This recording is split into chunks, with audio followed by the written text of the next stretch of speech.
మీరు చూడాలనుకున్నదే మీరు చూస్తున్నది SV99 న్యూస్. చివరి నిమిషంలో ప్రయాగ్రాజ్ ఎక్స్ప్రెస్ ప్లాట్ఫారం మారిందనే ప్రచారమే ఢిల్లీ రైల్వే స్టేషన్లో తొక్కిసలాటకు దారితీసిందని అధికార వర్గాలు వెల్లడించాయి. ప్రయాగ్రాజ్ ఎక్స్ప్రెస్ ప్లాట్ఫామ్ నెంబర్ 14 పైకి వస్తుందని 10 గంటల 10 నిమిషాలకు బయలుదేరుతుందని అధికారులు తొలుత అనౌన్స్మెంట్ చేశారు. ఈ ట్రైన్కు దాదాపు 1500 జనరల్ టికెట్లు అమ్మినట్లు తెలుస్తుంది. ప్రయాగ్రాజ్ వెళ్లేందుకు ఈ టికెట్లు కొనుగోలు చేసిన జనం 14వ నెంబర్ ప్లాట్ఫామ్ పైకి చేరుకున్నారు.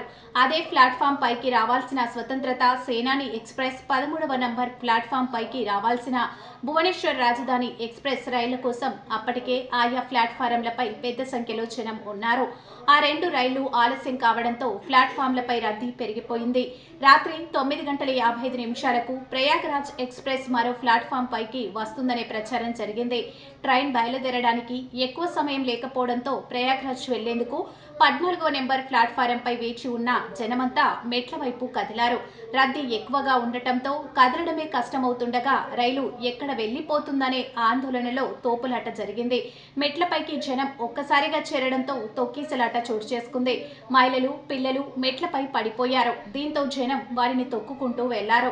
ఈ ఘటన 11 మంది మహిళలు, 5గురు చిన్నారులు సహా 18 మంది చనిపోయారు.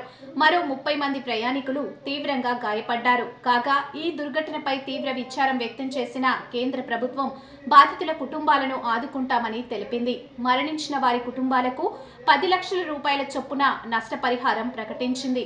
క్షతగాత్రులకు మెరుగైన వైద్యం అందించే ఏర్పాట్లు చేసినట్లు వెల్లడించింది. రాష్ట్రపతి ద్రౌపది ముర్ము, ప్రధాని Narendra Modi, Delhi lieutenant governor VK Saxena మృతుల కుటుంబాలకు ట్విట్టర్ ద్వారా సంతాపం తెలిపారు. తొక్కిసలాట ఘటనపై రైల్వే శాఖ విచారణకు ఆదేశించింది.